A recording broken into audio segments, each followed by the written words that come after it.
내용 자체가 워낙 이제 만만치 않은 경제 지문이고, 그러니까 너희가 앞으로 만날 경제 지문들 중에 경제 지문의 그냥 끝판왕이라고 생각하면 돼. 그 정도로 아주 매력을 잔뜩 품고 있는, 출제 포인트를 잔뜩 가지고 있는 그런 지문입니다. 자, 같이 한번 우리가 분석해 보도록 합시다. 자, 덕질하러 한번 가보자. 1문단 한번 가보자. 얘들아, 1문단은 부담 있었니 없었니? 부담 하나도 없죠. 자, 이렇게 나옵니다. 정책 수단의 특성 총 4가지. 19학년도 수능의 가능세계 생각해봐. 가능세계 마지막 문단이 여기 1문단에 있는 그런 느낌인 거죠.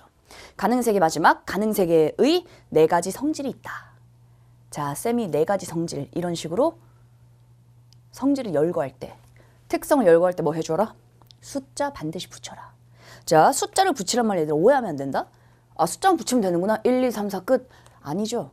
자, 쌤이 숫자 붙이라는 거. 인과관계 화살표 치라는 거. 중요한 개념, 정의된 모든 개념에 동그라미 치라는 거. 이런 내용들은 치고 넘어가라가 아니야. 짚어라라는 뜻입니다. 당연히 우리가 표시하는 모든 것들은 전부 출제 포인트야. 그 지점들을 슥 훑고 지나가는 거 아닙니다. 최대한 너희들이 짚고 각인해야 되는 바로 그 마킹 지점이라는 거야. 오케이? 그래서 여기서도 화살표 1, 2, 3, 4 하면서 특성들 이해하셔야 됩니다. 근데 내용이 전혀 어렵지 않잖아. 자, 첫 줄 갑시다. 얘들아, 정부 동그라미. 자, 주체가 정부입니다. 이유는 알고 있겠지. 두 번째 문장. 자, 두 번째 줄에 정책 밑줄 별표. 정책이잖아. 아, 오케이. 정책을 보는 순간 너희들은 그러니까 같이 떠올라야 돼. 이 정책의 목적이 뭘까? 이 정책의 달성 방법하는 그 과정이 나오지 않을까? 이렇게 접근하셔야 됩니다. 근데 그렇게 나오지 않았죠. 않았습니다, 이 지문은. 자, 가보자. 정책 수단의 특성을 고려하여 정책을 수행한다.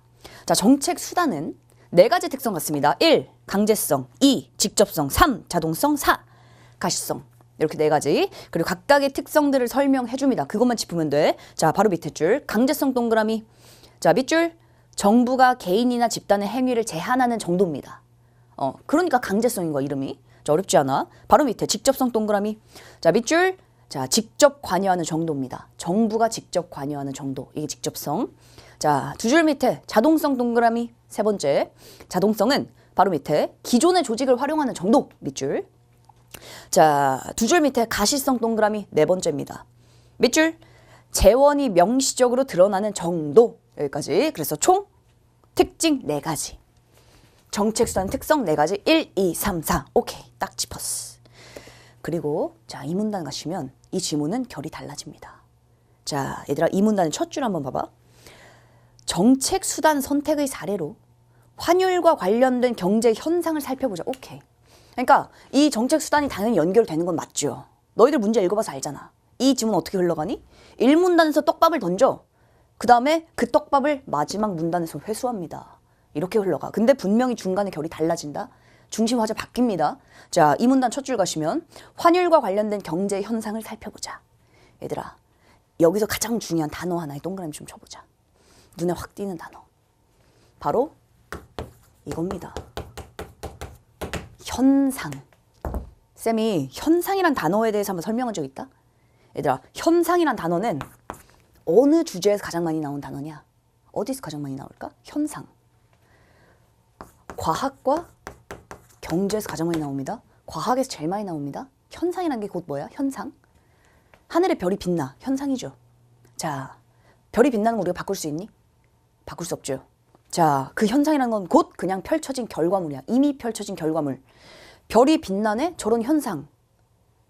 그 다음 이어질 내용 뻔하지 않니? 현상 자체 바꾸는 건 불가능해. 저러한 현상이 대체 왜 벌어졌는지. 인과관계, 원리가 현상 다음에 이어지게 되어 있어. 이제부터 뭐가 시작된다는 얘기야? 원리, 인과관계 시작된다는 얘기입니다. 그러니까 현상의 동그라미 팍 치시고 별표를 팍팍팍 3개 정도 조져야 된다. 자, 그리고 이제 이 현상의 원인과 원리를 파헤치러 가셔야 됩니다. 자, 원인 중심으로 한번 들어가 보도록 하자. 자, 환율과 관련된 경제 현상을 살펴보자. 현상이라는 건 결과예요, 결과. 갑시다. 자, 외국 통화에 대한 자국 통화의 교환 비율을 의미하는 환율은? 얘들아, 환율 동그라미. 정의된 단어입니다. 자, 환율. 지금 개념 뭐라고 적혀 있어요, 여기? 외국 통화에 대한 자국 통화의 교환 비율이래. 앞으로는 말이다. 환율에 대한 정의를 안 해줄 수도 있습니다. 왜냐? 카이스에서 지금까지 여러 번 냈었던 그러한 개념들은 중복됐을 때 뒤에서 개념 정의 안 하는 경우도 있어. 그 얘기 무슨 뜻일까? 알고 오란 얘기입니다. 자, 쌤이 왜 앞으로 환율은 정의 안 해줄 수도 있다고 얘기하냐면 지금까지 환율이 너무 많이 나왔거든. 수능, 이 수능에서도 브레턴 우주 체제, 환율에 관한 거죠. 최근에 얘들아, 최근에 나오는 핵심적인 내용들은 다 뭐냐면 경제에서 과거에는 2010년 이전에는 주로 수요와 공급에 대한 내용들이 많이 나왔었어. 그러니까 우리가 경제의 기본, 수요 곡선, 공급 곡선, 수요와 공급의 관계 이거잖아. 근데 최근에 그렇지 않습니다. 최근에 계속 나오는 개념 딱 세 가지라고 보시면 돼. 첫 번째, 통화량이야. 두 번째, 금리입니다. 그 다음 세 번째가 바로 환율입니다. 환율 계속 나오고 있다. 환율의 정의는 기본적으로 아셔야 됩니다. 자, 얘들아, 여기 이렇게 써있네? 외국 통화에 대한 자국 통화 교환 비율. 자, 그렇다면 우리가 1달러를 1,000원을 주고 사. 이때 환율은 1,000원이죠. 자, 1달러를 2,000원을 주고 사게 된 거야. 자, 이렇게 되면 환율 상승이니 하락이니? 당연히 이게 상승입니다. 자, 그래서 일단 이 외국 통화를 얼마 주고 사느냐. 이게 환율이야. 요즘 환율이 얼마지? 쌤이 코로나 이후로는 공항 근처를 못 가봤다. 굉장히 고독하네. 쌤이 마지막 봤던 환율이 1,160원인가 이랬던 것 같은데 요즘 약간 올랐을려나? 1,200. anyway, 요게 환율입니다. 알고 있어야 된다. 자, 장기. 오마이갓. 얘들아, 장기 표시했니? 장기 동그라미. 자, 드디어 시작되잖아. 카이스의 투명성. 아, 얘는 속이 환히 보여요. 지금까지 덕질을 보면 아, 얘가 이런 애구나. 딱 알 수 있어. 장기 동그라미. 자, 밑줄. 한 국가의 생산성과 물가 등 기초 경제 여건을 반영하는 수준으로 수렴된다. 자, 봐라. 이거 좋은 거니 나쁜 거니? 한 국가의 생산성, 물가 등 기초 경제 여건을 반영하는 수준으로 잘 보인대. 문제 없지 않니? 우리의 경제 여건을 고려해 주니까 문제 없습니다. 이럴 경우. 쌤, 전 이게 무슨 말인지 몰랐는데요. 오케이. 그렇다면 그 다음 문장에 힌트가 있잖아. 그러나 단기적으로. 오케이. 그러나니까 단기의 특징과 장기의 특징은 반대일 거야. 단기 한번 가볼까? 자, 단기 갑시다. 단기 삼각형. 정확히 끊어야 돼, 얘들아. 기간과 이렇게 하셔야 됩니다. 이렇게 하라고 하는 이유는 단 하나야. 수능은 이렇게 내기 때문이야. 오케이? 그렇게 보셔야 너희들이 훨씬 더 조직화해서 이 내용들을 더 잘 각인시킬 수 있기 때문입니다. 머릿속에. 자, 표시. 단기 삼각형. 물결 밑줄 하든지 장기는 밑줄 하든지 너희가 정확하게 구분을 반드시 해야 돼. 자, 쌤은 N년째 요걸 덕질해서 너희들에게 전달하는 사람이야. 여긴 쌤의 역할이죠. 실제 시험 보는 거 너희들이잖아. 쌤이 이 정도로 정말 깊이 있게 오랫동안 고민해서 너희들에게 이 분석의 내용들 전달해 준다면 너희들 그냥 눈만 꿈뻑꿈뻑 하고 있으면 되겠니? 안 됩니다. 너희 걸 완전히 가져가야 된다. 하라면 그런 방식으로 너희들이 하셔야 됩니다. 표시하셔야 됩니다. 그렇게 보려고 의식하셔야 됩니다. 그럼 진짜 보이거든. 오케이? 자, 단기 삼각형. 환율은 이와 괴리되어 움직인다. 자, 물결. 오케이. 이와 괴리되네. 맞지 않는 거야. 깎아? 만약 환율이 예상과는 다른 방향으로 움직이거나 여기서도 이제 사실은 조건을 두 개로 나뉜 겁니다. 지금 첫 번째 상황은 환율이 예상과는 다른 방향으로 움직일 때야. 두 번째 상황은 예상과 같더라도 변동폭이 크게 나타날 경우 경제 주체들은 과도한 위험에 노출될 수 있다. 문제는 어디서만 일어나니? 단기에서만 일어납니다. 장기는 괜찮다라는 거야. 단기에서 위험에 노출될 수 있다. 자, 환율이나 주가 꺽쇠. 자, 우리 약속한 건 지키자고. 예시 꺽쇠 꺾기로 했잖아. 환율이나 주가 꺽쇠, 경제 변수 동그라미. 경제 변수, 환율, 주가 같은 겁니다. 선택지에서 얘네 둘을 섞어서 치환할 수 있다고 했어. 자, 표시하시고. 경제 변수가 단기 삼각형. 당연히 단기인 거야. 단기가 문제인 거니까. 지나치게 상승 또는 하락하는 현상을 오버슈팅이라 한다. 오버슈팅 동그라미 칩시다. 드디어 나왔네. 오버슈팅. 얘들아, 이 지문을 왜 오버슈팅 지문이라고 부를까? 너희들 그거 아니? 전체 지문에서 가장 중요한 단어 하나를 딱 찾으라면, 가장 중요한 개념 하나를 딱 찾으라면 가장 들어도 모르겠는 단어가 가장 중요한 단어입니다. 그래서 여기서는 오버슈팅이야. 오버슈팅. 전문 용어라고 하죠. 전문 용어 개념 오버슈팅입니다. 오버슈팅의 정의를 방금 읽은 거예요. 우리가 함께. 자, 오버슈팅의 정의 다시 갑시다. 환율이나 주가 등 경제 변수가 단기의 삼각형. 그러니까 이 얘기는 오버슈팅은 어디에서만 일어난다? 단기에서만 일어나는 거야. 정확히 구분하셔야 됩니다. 단기에서만 일어나는 게 바로 오버슈팅. 자, 오버슈팅은 단기에 지나친 상승 하락. 이게 바로 오버슈팅이야. 이러한 오버슈팅은 시작된다 얘들아. 밑줄 쳐놨니? 여기 밑줄 쳐져 있어야지. 쌤이 아까 현상, 핵심, 원인이라고 했죠. 원인. 자, 밑줄 물가 경직성 또는 불안 심리. 밑줄 등이니까 두 개만인 건 아닙니다. 자, 이러한 것들에 의해 촉발되는 것으로 알려졌다. 쌤이 심장이 두근두근 뛴다고 했잖아. 이게 모든 문장을 짚어야 돼. 왜 이렇게 중요한 출제 포인트가 다 들어가 있어. 쌤이 지금 무슨 얘기할 것 같니? 자, 밑줄 긋시다. 촉발된다. 밑줄 별표. 얘들아, A에 의해 촉발된다. A는 조건이니 결과니? A 조건입니다. A를 초래한다. 이때 A는 조건이니 결과니? 결과입니다. 결과. A에서 기인한다. 이때 A 조건이니 결과니? 조건입니다. A를 전제로 한다. 조건이니 결과니? 조건입니다. 자, 다시 얘기하지만 주제를 막론한 주제 포인트. 첫 번째. 쌤이 항상 강조한 넘버 원이잖아. 조건과 결과야. 계속 나옵니다. 선택지에. 계속 나와 얘들아. 자, 조건과 결과의 표지 7개는 이제 외웠지. 서술에 들어가는 거 말고 딱 중간에 들어가 있는 거 있잖아. 뭐뭐하면, 뭐뭐한 경우, 때, 시, 뭐뭐만, 뭐뭐에 따라, 뭐뭐의 수록. 요 7가지는 쌤이 한 100만 번 강조한 것 같아. 그래서 요 7가지에 더해서 서술어, 조건과 결과의 서술어들, 이런 서술어들 주목하셔야 됩니다. 조건과 결과 그대로 보여준다. 너희가 그냥 슉 지나간 순간 끝나는 거야. 보셔야 됩니다. 촉발된다, 초래한다, 전제로 한다, 기인한다, 바탕으로 한다. 오케이? 자, 계속 가보자. 그러니까 원인 지금 나온 겁니다. 원인은 물가 경직성, 불안 심리, 이것에 의해서 촉발되는 것이 바로 오버슈팅이라는 결과, 현상입니다. 자, 여기서 물가 경직성은 또 쌤이 우리가 표시하는 단어들 중에 가장 중요한 단어들 어떻게 한다? 다음 문장이 끌고 가는 말이다. 다음 문단이 끌고 가는 말이다. 물가 경직성에 대한 개념 정의를 해주네. 자, 물가 경직성 동그라미 치시고요. 자, 밑줄 갑시다. 시장에서 가격이 조정되기 어려운 정도를 의미한다. 자, 밑줄 쳤지?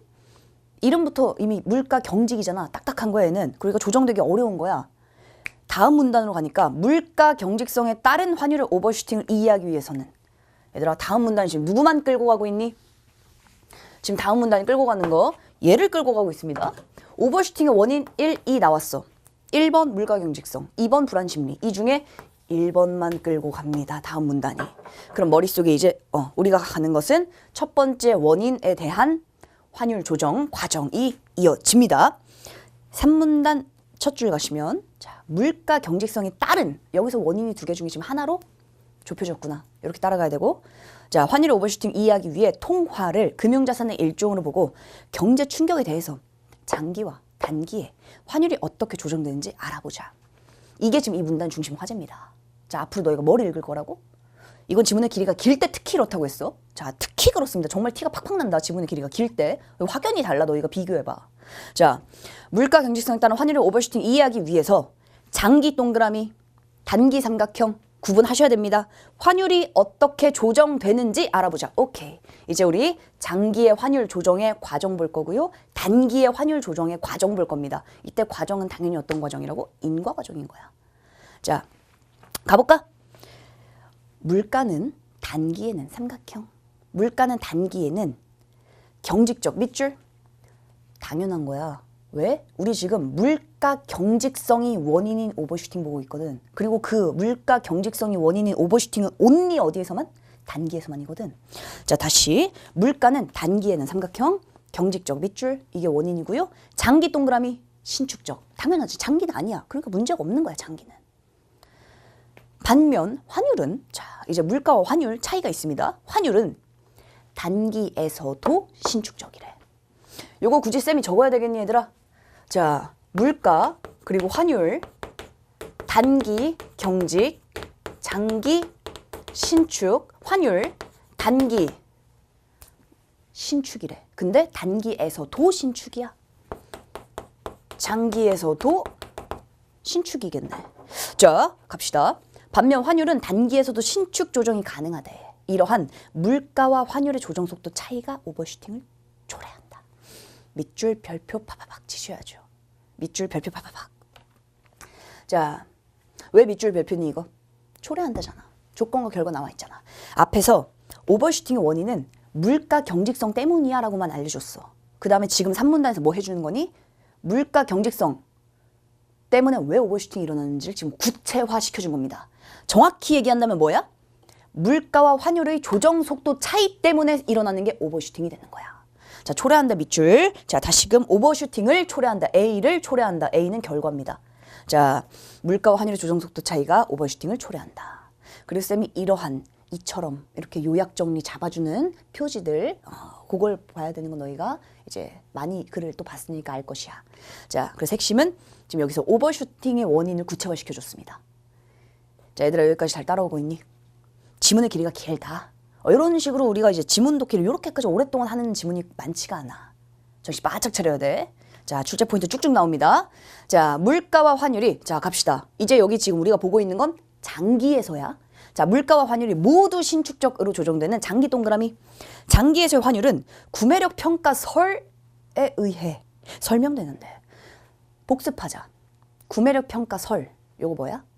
얘는 팩트가 아닙니다. 얘는 하나의 견해에 불과한 거야. 그래서 우리 인문지문에서 땡땡론, 땡땡설, 땡땡주의, 땡땡논변, 사람 이름 이런 것들 다시금 체크하시고 요건 하나의 견해에 불과하다. 이 견해는 이렇게 설명하는 거야. 구매력 평가설이라는 걸 이제 주장한 사람들이 이렇게 설명합니다. 자, 구매력 평가설에 의해 설명되는데 이에 의하면 장기의 환율은 여기 표시되어 있니?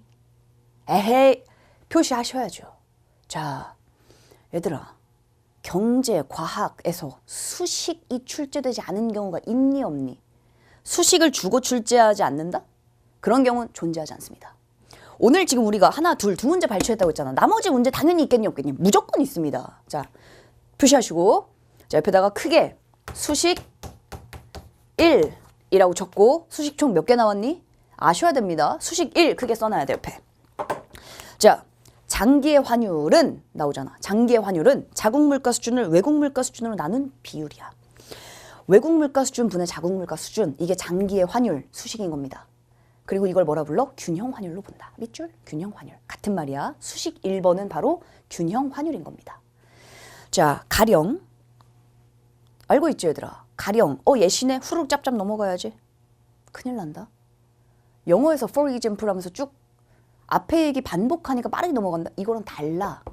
자, 우리의 지문을 보시면 매우 추상적인 내용을 던지고 그것을 뒤에서 예시로 잡아줍니다. 그런 경우가 많잖아. 그럴 때 쌤이 뭐라고 했어? 예시에서 영혼까지 끌어모아서 읽어야 된다고 했잖아. 여기서 예시는 그리고 뭐니 지금? 가령이라고 하면서 인과관계 여기서부터 시작되는 겁니다. 얘들아. 정신 바짝 차려야 돼. 가령 국내 통화량이 증가하여 유지될 경우. 자, 화살표 표시했을 거야. 경제에서는 그냥 증가랑 증가하여 유지된다는 다릅니다. 덕질해보니까 이거 두 개는 다른 거야. 증가, 유지 다릅니다. 그러니까 표시를 너희가 어떻게 해줘야 돼? 증가하고 유지된다 표시하던지 아니면 증가, 유지라 표시하던지 이런 표시들 명확하게 있어야 된다니까. 자, 너희들을 위해서 있어야 되는 거야. 너희들이 지금 하는 이 표시들은 굉장히 다양할수록 좋아. 다양해봤자 얼마 되지도 않잖아. 다양한 표시들, 이 표시를 너희가 수능 그 날까지 끝까지 유지하는 겁니다. 내가 봤을 때 바로 알 수 있게끔 나의 표식이 있어야 돼. 그냥 밑줄만 그으면 당연히 안 됩니다. 지문 전체 70%, 80%가 밑줄이야 그러면. 어떻게 구분할래? 구분할 수 있을 만한 명시적인 표지들 너희들이 다양하게 사용하셔야 됩니다. 증가, 유지 이렇게 표시들 하셔야 됩니다. 자, 화살표 표시 해야 된다. 왜냐면 너희들 머릿속에 이거 읽은 다음에 완벽하게 다 암기해서 문제 풀래? 그렇게 풀지 않아. 쌤이 얘기했잖아. 재작년인가 이감 파이널 모의고사 일주일 전에 막판 문제풀이 할 때 그때 이제 그 서울대학교 천문학과 학생이 와서 대학교 1학년 학생이었죠. 문제를 같이 풀었어 학생들이랑. 그 학생 문제 푸는 걸 풀로 봤단 말이야. 근데 그 학생 독서 지문 70% 80%다 표시야. 다 이겁니다. 당연한 거야. 그래서 다 맞았죠 그때 그 학생도. 그래서 실제로 너희들만의 표식을 빼곡하게 넣을 수 있어야 돼. 그래서 보고 바로 확인할 수 있어야 됩니다. 대충 밑줄 긋지 말고 눈만 꿈뻑거리시면 안 됩니다. 자, 여기서부터 이제 화살표 시작된다. 인과관계 시작이야. 가령 국내 통화량 증가 유지됐을 때 장기에서는 당연하죠. 우리 지금 장기 보고 있었습니다. 쌤이 중간중간 출제 포인트를 지금 계속 분석하면서 넣어서 그렇지. 우리 지금 장기에서 보고 있었어. 자, 장기에서는 자, 정확히 우리가 지금 장기에서 환율의 조정 과정을 보고 있습니다. 자, 장기에서는 동그라미, 장기 동그라미, 자국 물가도 높아지고 화살표, 장기 환율은 상승한다. 오케이. 이때 통화량을 물가로 나눈 실질 통화량은 변하지 않는다. 두근두근두근두근. 너무 할 말이 많아. 이 지문 어떡하면 좋아. 얘들아, 지금 쌤이 읽은 이 짧은 문장 있죠? 이때 통화량을 물가로 나눈 실질 통화량은 변하지 않는다. 이 문장은 형광펜으로 쫙 한번 그어볼까? 혹은 색깔이 가장 튀는 걸로 쫙 그으시면 되겠습니다. 왜? 지문 전체에서 얘가 출제 포인트를 가장 많이 품고 있어. 그러니까 제일 중요한 문장이라는 얘기는 아닌데 재밌는 건 얘가 출제 포인트를 3개나 가지고 있다는 게 가장 재밌는 거야. 이 문장 그냥 넘어갔니? 그럼 그냥 넘어간다 진짜. 안 됩니다 얘들아. 얘는 출제 포인트가 3개가 있어. 왜 3개일까? 왜 3개일까? 이때 위에 별표 치시면 되겠습니다. 쌤이 독서 수업하면서 너희들에게 별표 치라고 하는 게 딱 하나밖에 없어 얘들아. 별표 딱 무조건 별표 치라고 하는 거. 쌤은 본래 무조건 뭐뭐 해라 이런 얘기 거의 안 하거든? 왜냐면 패턴 같은 경우도 왜 그런지 설명을 다 하잖아 보통. 근데 무조건 이거 해라 라고 하는 것은 정말 무조건인 거야. 카이스 얘네들이 의외로 순진하고 귀여운 구석이 있어. 그게 뭐냐? 쭉 보다 보면 꼭 이런 식으로 붙여요. 단서를. 보통 이때 밑에 적어보자. 다만, 단 적으십시오. 이때, 다만, 단 이런 단어들은 보통 한 문장씩 나와. 중간에 그냥 껴있어. 그냥 문득 껴있어. 제일 많이 나오는 건 법지문입니다. 그리고 경제지문 많이 나와. 딱 붙어있어. 무조건 별표야. 왜냐? 무조건 나와 그냥 선지에. 무조건 나옵니다. 한 문장밖에 안 되는데 꼭 나와. 왜냐? 내려고 붙이는 거야 그게. 단서라는 거야. 그러니까 이때, 다만, 단. 왜 별표 쳐야 됨? 치는 거야. 나오니까. 이 덕질의 결과물인 겁니다. 얘들아 별표 밑에 다만, 단 쓰시고 첫 번째 출제 포인트는 이때라는 표현 때문입니다. 두 번째 출제 포인트 뭘까? 이거 너희가 맞힐 수 있어. 그래 이미 표시해놨잖아. 바로 수식 두 번째입니다. 수식 두 번째. 자 보이니? 통화량을 물가로 나눈 게 바로 실질 통화량입니다. 실질 통화량 동그라미 수식입니다. 두 번째 수식이야. 하나 더 있어. 뭘까? 뭐겠니? 변하지 않는다 물결 합시다. 변하지 않는다 물결. 경제지문에서 핵심. 이거 누가 봐도 인과관계 핵심인 건 다 알아. 그지? 이제 모두가 알아. 인과관계 핵심인데 인과관계라는 게 뭐야? 왜 중요해? A가 B에 영향을 미치고 B가 C에 영향을 미치고 C가 D에 영향을 미치는 거거든. 서로 영향을 미치면서 변하는 값들이 바로 인과관계입니다. 얘들아 모두가 yes 하고 있는데 혼자 no 하고 있어. 얘 중요하니 안 중요하니? 이거 졸라 제일 튀지 않니? 가장 중요하지 않겠니? 도미노 쫙 넘어지는데 혼자 서 있어. 그게 제일 중요하지 않겠니? 그겁니다. 변하지 않는다 밑줄 별표. 인과관계는 서로 영향을 주고받으면서 변하는 값이야. 그 중에서 변하지 않는다? 그래서 출제 포인트인 겁니다. 변하는 것이 중요한 만큼 변하지 않는 게 중요한 거거든. 자, 그래서 별표 치시고요. 자, 이런 걸 쌤이 뭐라고 불렀니? 변하지 않는 값, 영향을 주고받지 않는 값, 고정값이라고 쓰시면 되겠습니다. 얘는 그래서 정말 그냥 출제 포인트 셋 중에 하나만 있어도 너희들은 표시하고 넘어가야 되거든. 짚고 넘어가야 되거든. 3개나 가지고 있어. 이걸 그냥 넘겼다? 아직까지 덕후의 자세가 안 되어 있는 거야. 얘들아 덕후들이 많은 것들을 알고 있어. 덕후만큼 그것을 깊이 있게 이해한 사람은 없습니다. 다시금 너희들 기억하셔야 됩니다. 자, 그래서 여기까지 장기에서의 환율 조정의 과정 나왔습니다. 길지도 않다? 딱 여기 두 번째 다단에 한 5, 6줄이 끝이야. 그리고 이제 어디로 넘어가니? 단기로 넘어갑니다. 머릿속에서 딱 구분해줘야지. 지금까지 내가 본 건 장기. 그리고 장기는 문제가 있다 없다? 문제가 전혀 없습니다. 그 다음에 이제 단기로 넘어간다. 단기는 어때? 문제가 있어. 가볼까? 자, 단기 갑시다. 삼각형 치시고요. 시작됩니다. 자, 물가의 경직성으로 인해 당연하지. 원인 자체가 물가 경직성이었으니까. 자, 물가의 경직성으로 인해 구매력 평가설에 기초한 환율. 잠깐만. 얘들아, 구매력 평가설에 기초한 환율 옆에다 땡땡 하시고 뭐라고 쓸까? 그렇죠. 장기의 환율입니다. 장기의 환율과는 다른 움직임. 그러니까 장기는 문제가 없고 단기는 문제가 있는 거야. 자, 오버슈팅이 발생할 수 있다. 기본입니다. 우리 지금 오버슈팅의 원인에 대해 보고 있어. 원리 보고 있습니다. 가령 똑같이 들어가잖아. 알잖아. 우리의 카이스가 얼마나 딱 균형을 딱 맞추는지. 가령 국내 통화량이 유지될 경우 물가가 경직적이어서 실질 통화량은 증가하고. 봐봐. 벌써 다르지. 우리 방금 봤었던 출제 포인트. 고정값, 변하지 않는 값. 실질 통화량이었습니다. 어디서? 장기에서. 단기에서는 여기서부터 벌써 달라. 자, 실질 통화량 증가. 화살표 위로. 시장 금리는 하락한다. 자, 여기 잠깐 짚어보자. 여기 잠깐 짚어봅시다. 쌤이 아까 통화량과 금리, 환율 계속 나온다고 했죠. 쌤이 가장 배격하는 게 바로 배경지식이야. 너희들이 이러한 배경지식. 배경지식은 뭐냐면 이거야. 이런 것들을 싹 다 출제 포인트다. 이걸 배경지식이라고 보니? 요거 배경지식 아니야. 요거 배경지식이라 생각하고 그냥 읽으면 너희들이 할 수 있는 건 없습니다. 그냥 내용을 따라가는 거 말고는 없어. 이 내용들은 충분히 반복적인 패턴 안에서 그대로 무엇이 나올지를 티를 팍팍 내는데 왜 그것들 놓치고 가니? 다 가져가셔야 됩니다. 배경지식은 알고 있는 내용을 가지고 그냥 푸는 게 배경지식이잖아. 근데 경제는 실제로 그런 배경지식이 약간의 도움은 될 수 있습니다. 필수는 아니지만 알고 있다면 너희가 보다 수월하게 읽어낼 수는 있어. 자, 통화량과 금리의 관계 이거 변할까 안 변할까? 예를 들어 통화량이 많아졌어. 금리가 내려간다. 통화량이 줄어들었어. 금리가 올라간다. 이거 바뀔까 안 바뀔까? 이거 안 바뀝니다. 안 바뀌는 경제 원리야. 그러니까 알고 있으면 훨씬 수월하다라는 거야. 자, 다시금 통화량. 돈이잖아, 돈. 자, 시중에 돈의 양이 쫙 많아졌어. 이 돈의 가치는 올라갈까 내려갈까? 뭐든지 희소한 게 가치가 있습니다. 돈이 많아졌어. 뭐 잔뜩 바닥에 깔린 게 돈이야. 가치가 있겠니? 가치가 없어. 자, 금리라는 건 뭐니? 결국 돈의 가치입니다. 그러니까 통화량이 많아지면 당연히 금리가 내려가는 거야. 통화량이 줄어들면 당연히 금리가 올라가는 겁니다. 이 관계 너희가 기억하고 있어야 돼. 그러니까 지금 설명 안 하고 넘어갑니다. 그냥 이 지문도 마찬가지로 그냥 당연한 듯이 넘어가잖아. 자, 그런 이유야. 기억합시다. 이거는 통화량이 증가, 이에 따라 시장 금리는 하락하는 거야. 자, 국가 간 자본 이동이 자유로운 상황에서 시장 금리의 하락은 투자 기대 수익률 하락. 당연하죠. 금리가 낮아. 내가 전략이 투자를 해도 10원 준대. 투자하겠니? 안 하겠지. 그러니까 단기성 외국인 투자 자금이 이때도 잘 봐야 되는 게 지금 주체는 외국인들이다. 외국 돈 주체입니다. 단기성 외국인 투자 자금 해외로 빠져나가. 아, 이것도 당연한 거잖아. 왜냐? 우리나라 10원 주는데 옆에 중국에서 100원 준다고 생각해봐. 중국으로 싹 나가는 거지. 그래서 중국 해외 투자로 빠져나가서 신규 해외 투자 자금도 안 들어오겠지. 왜 굳이 대한민국 들어가려고 하겠어? 그 옆에 중국 가겠지. 따라서 위축된 결과를 초래한다. 이 과정에서 자국 통화의 가치는 하락하고 당연하죠. 아무도 대한민국 돈을 사려고 안 하잖아. 인기가 없잖아. 가치가 떨어지는 거야. 그러면서 환율은 상승한다. 이것도 한번 짚어봅시다.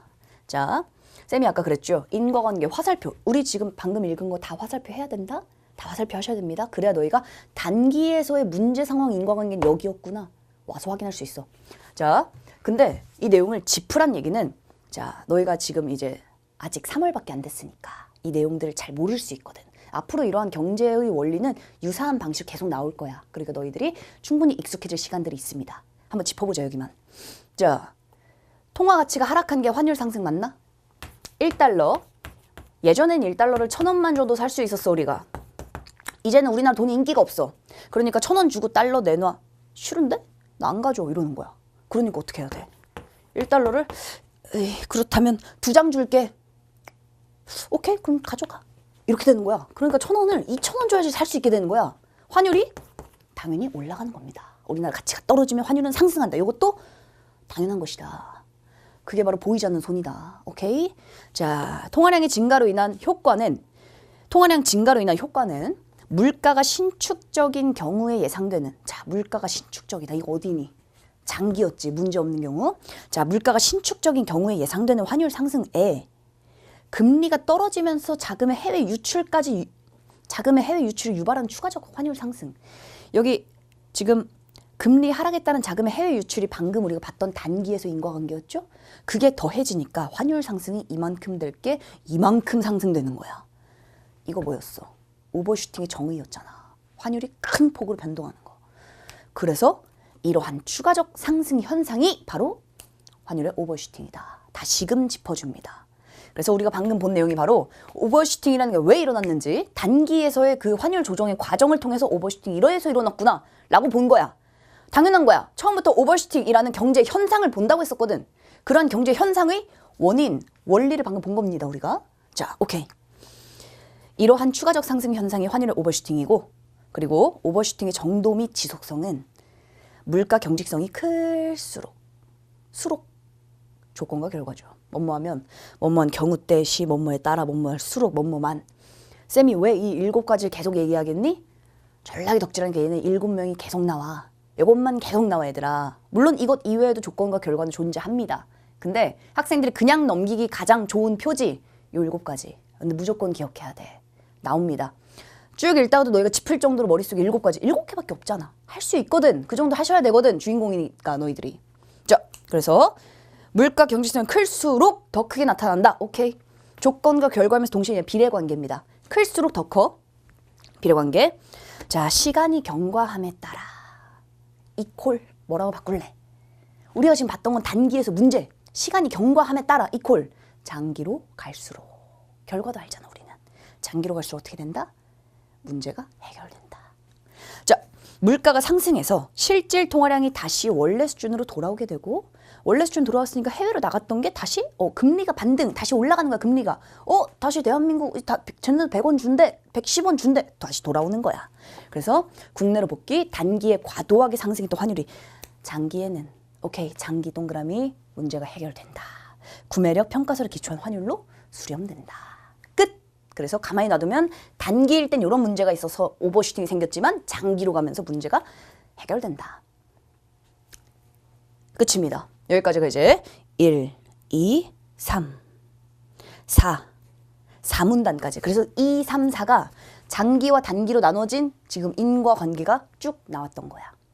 기간 중심 끊어야 됩니다. 기간 중심으로 끊으라는 의도를 가지고 구성한 지문입니다. 자, 이제 마지막 문단 한번 가보자.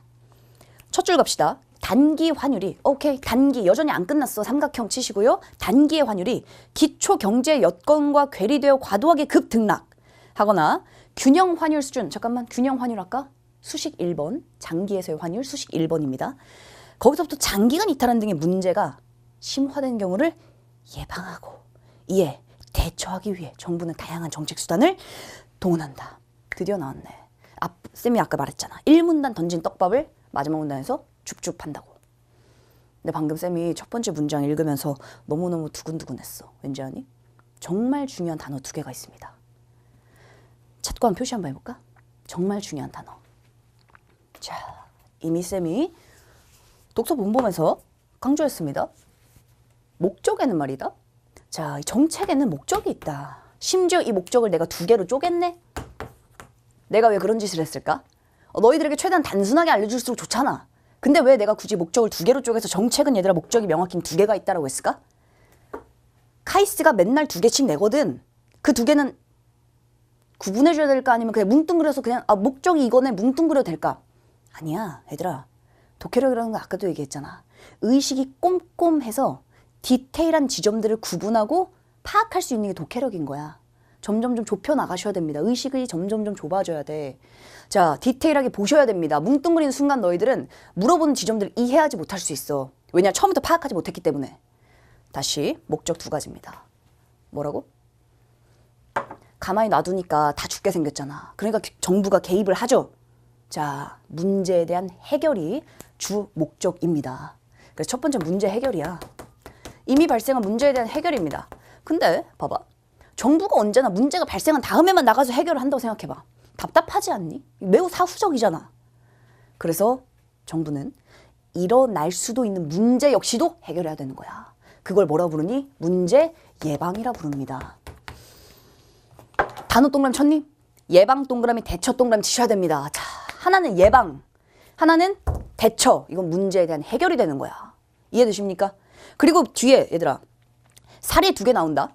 정책수단 2개 나온다. 사례. 구분했니 그거? 이거 놓쳤으면 구분 못했을 거야. 그냥 그렇구나 넘어갔을 거야. 이거 놓치시면 안 됩니다. 목적이 수만 가지도 아니다. 딱 2개. 딱 2개입니다. 쌤 문제 해결이나 예방이나 뭐 그게 그렇게 큰 차이가 있나요? 얘들아 우리 코로나 백신 맞았지? 자, 코로나 백신은 뭐야? 예방입니다. 코로나에 걸렸어.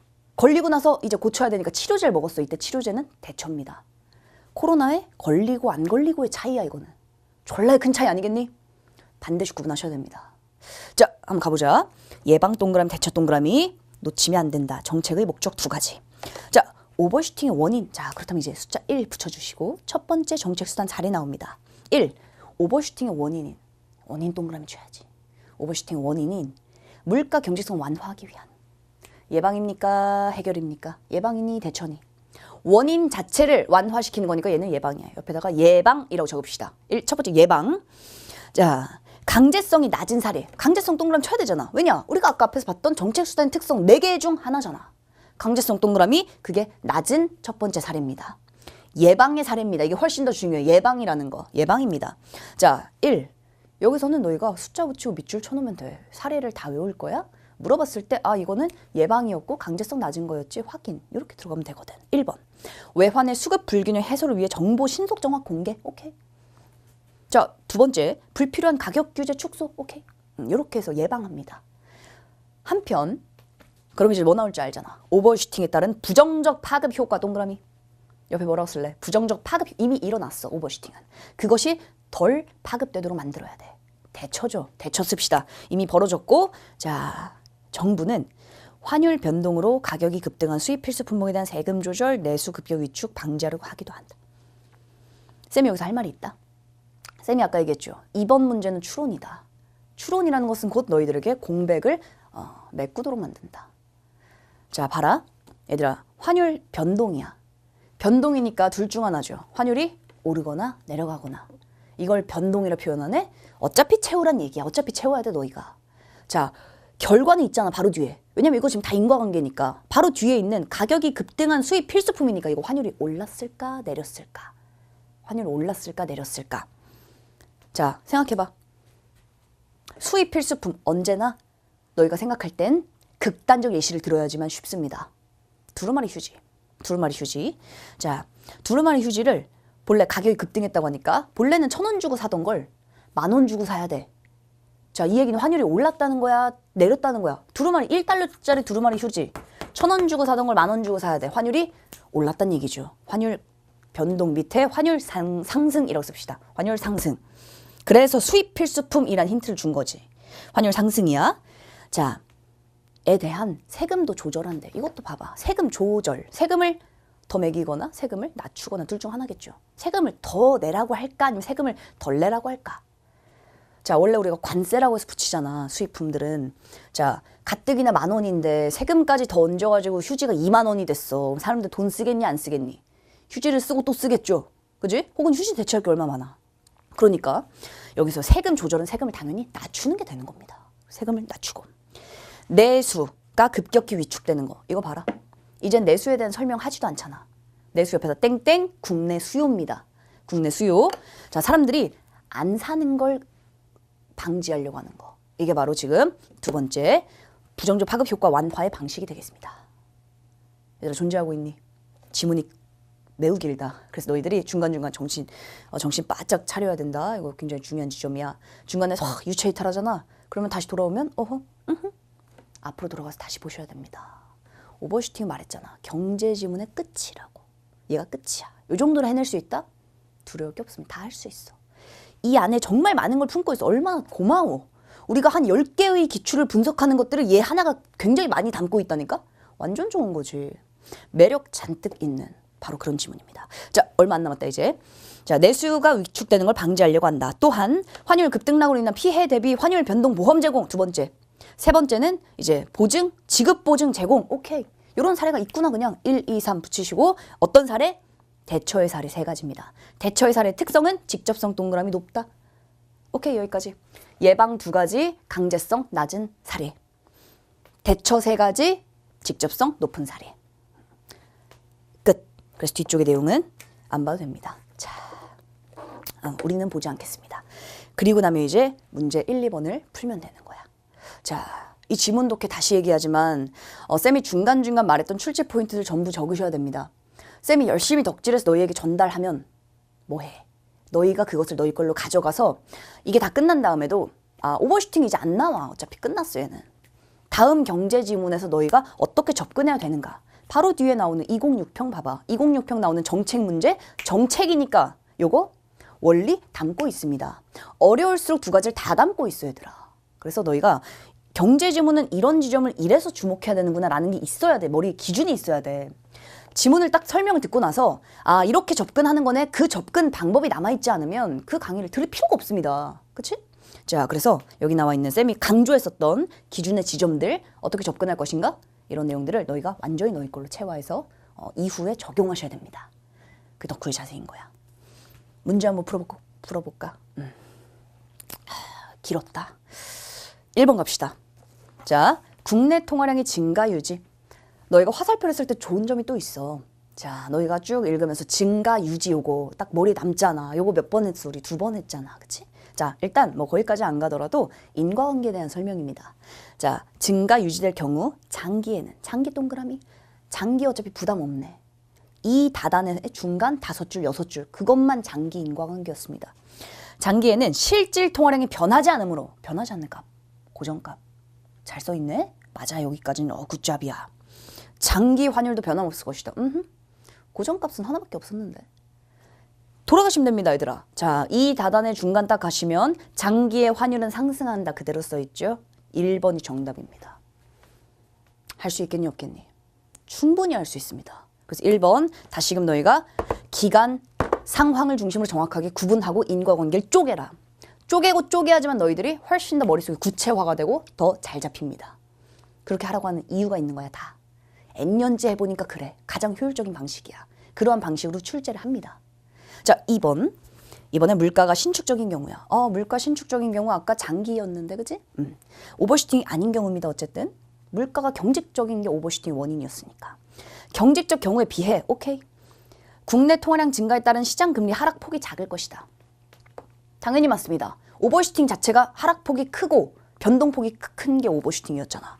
2번, 자, 오버슈팅의 문제, 오버슈팅의 원인, 그 원인의 인과 중 하나. 2번, 당연히 맞습니다. 하락폭이 작을 것이다. 오버슈팅 정의 그 자체인 거야, 얘는.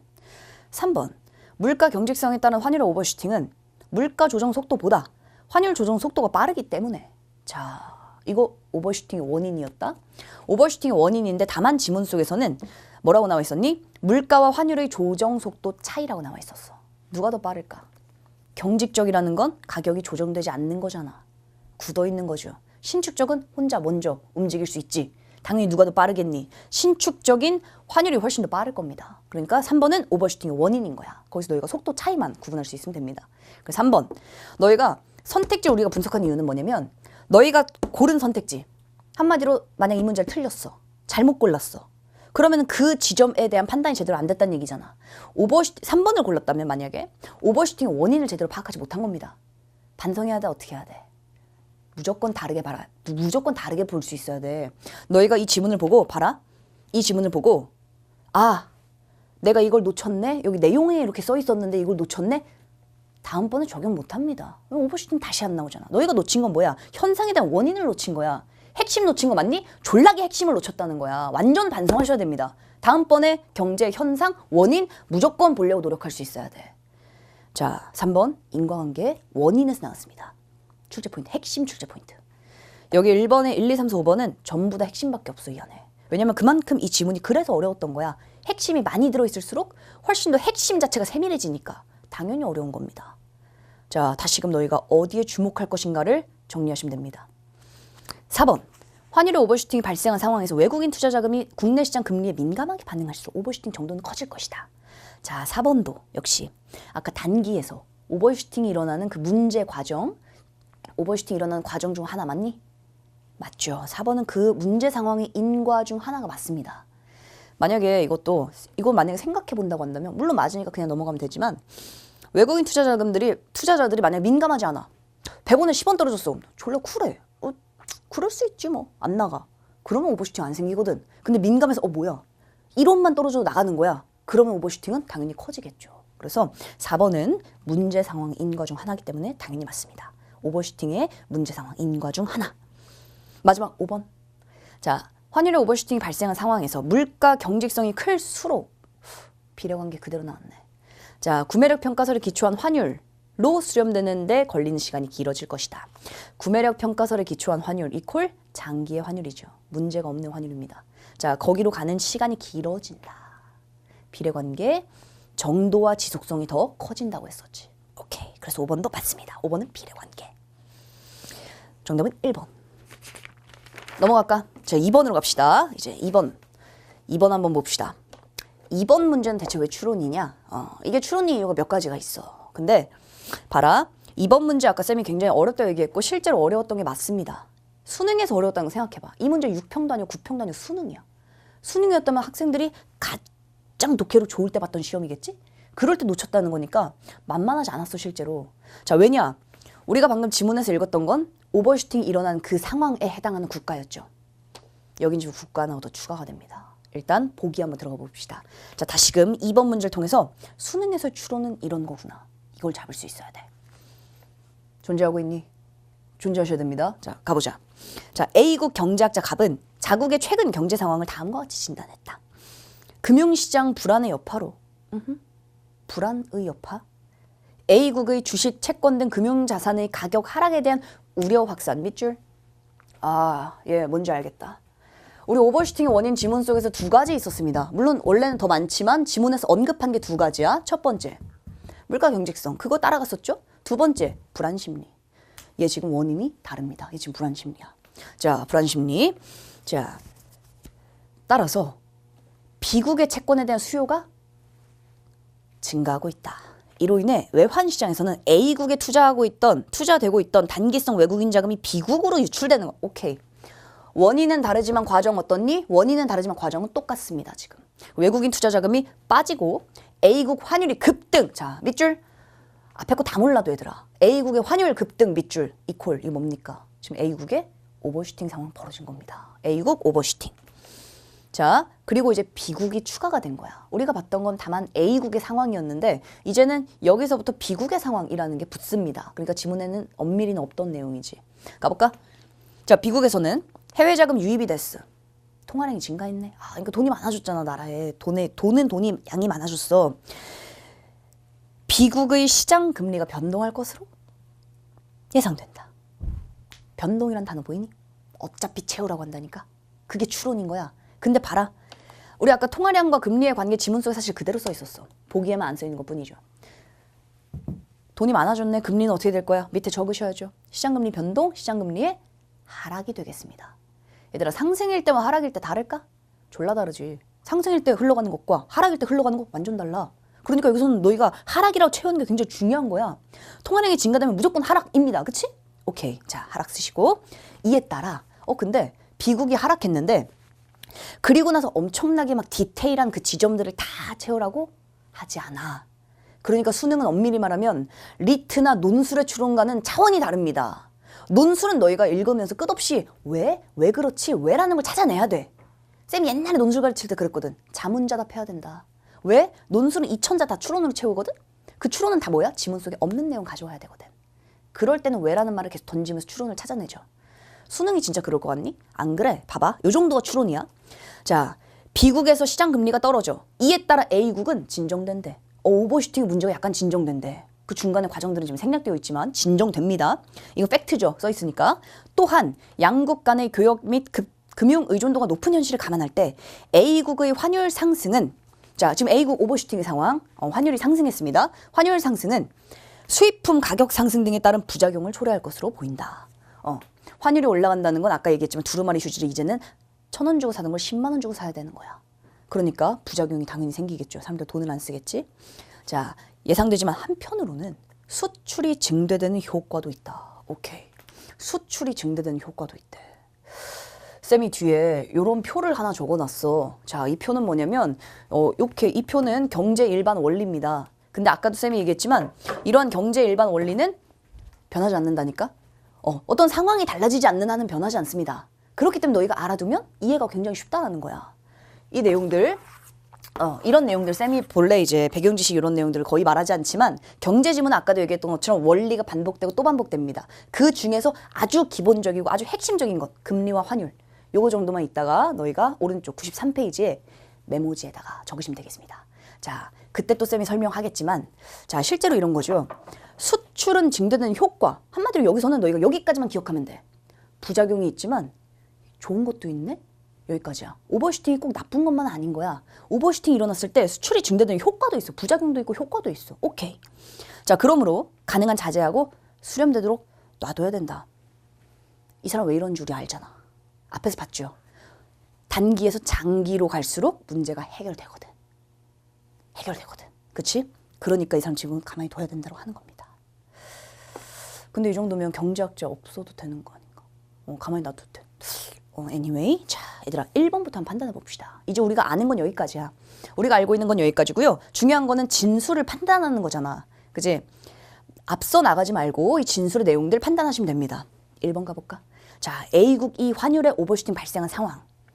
보기 그 자체죠. 지금 발생한 상황이야. B국의 시장금리가 하락한다면 오케이. 자, 아까 보기 우리 시장금리 변동 중에서도 얘는 하락이었어. 하락한다면 그대로인데? 이에 따라 오버슈팅의 정도는 커질 것이다. 맞니 틀리니? 진정될 것이다 라고 했잖아. 정답은 1번입니다. 요게 수능에서의 추론이야. 너희가 변동이라는 걸 하락이라고만 채웠어도. 금리가 하락했네? 다소 진정되네 A국은? 그리고 A국이 오버슈팅이라는 것만 알았어도 그게 핵심 아니야. 우리가 결국 이 지문에서 봤던 건 하나거든. 오버슈팅이 뭔지만 본 거야 우린 지금. 당연히 복이라는 건 지문과 떨어지지 않습니다. 분리된 게 아니거든. A국 오버슈팅, B국 하락. 그렇다면 A국 진정. 그대로 써 있습니다. 이 정도가 수능에서의 추론이야. 지금까지의 덕질의 결과로는 그렇습니다. 그것이 약간 더 강화가 된 거야. 그런 어떤 공백의 연결고리의 지점들이 조금 더 강화가 된 게 추론입니다. 오케이? 다시금 너희들의 수능에서의 추론이 이런 거구나라는 걸 수능을 통해서 배우셔야 됩니다. 아시겠습니까? 자, 1번 클리어. 진정. X. 그러니까 커질 것이다. X죠. 정답 1번이고 2번 가볼까? 이 지문은 오답이 더 쉬워. 오답 제치는 게 훨씬 쉽다 얘들아. 2번 가봐. 자, 불안심리에 의해 촉발된 거 맞잖아. 불안심리 밑줄 치시고요. 오버슈팅이 또 다른 원인 중 하나였습니다. 그리고 보기 안에 그대로 불안, 우려 그대로 써있죠. 자, 3번. 장기에는, 장기 동그라미? 자, 균형 환율 수준에 도달한다. 당연한 거야. 장기의 수식 1번이 균형 환율이었고 그래서 가만히 놔두면 문제가 해결되는 겁니다. 장기엔 결국 문제 없이 해결되거든. 3번도 맞고. 4번. 자, 신중해야 된다.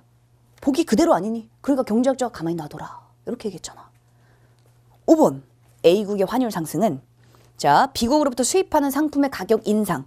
바로 왼쪽으로 가시면 보기랑 심지어 내용도 똑같습니다. 바로 왼쪽 가시면 자, B국으로부터 수입하는 상품의 가격 인상 맞죠? 수입품 가격 상승이라 써있고 A국의 내수를 위축시킨다. 자, 수입품 가격 상승. 10만 원이야. 사람들 돈 써 안 써? 안 쓰겠죠. 내수, 위축. 이게 보기에서는 그냥 부작용이라고 써있지만 아까 지문엔 써있었잖아. 사람들이 돈을 안 쓰니까 내수를 위축시킨 결과를 초래할 수 있기 때문에 정부가 들어가서 그 문제를 해결하려고 노력하죠. 그치? 내수 위축 맞니? 당연히 맞습니다. 사람들 돈을 안 쓰니까 얼어붙을 거야. 내수가 위축될 겁니다. 활성화시키는 노력을 해야 되겠죠. 5번도 그러니까 맞는 설명이 되는 겁니다. 정답은 1번. 이게 수능에서 가장 오답률이 높았었던 바로 그 문제. 그리고 지금까지도 학생들이 잘 이해하지 못한다는 그 오버슈팅 문제가 바로 얘입니다. 자, 이 문제는 다시 얘기하지만 한 번 듣고 바로 알 수 있다? 그럼 어떡하겠니? 너희들 내일 모레 수능 보러 가야 될 거 아니야. 그럼 쌤 3월부터 고독해서 혼자 뭐 해? 그지? 그러니까 지금은 어려운 게 당연하다. 반복하셔야 됩니다. 쌤이 항상 강조하는 거 반복이 차이를 만든다. 그치? 반복하셔야 됩니다.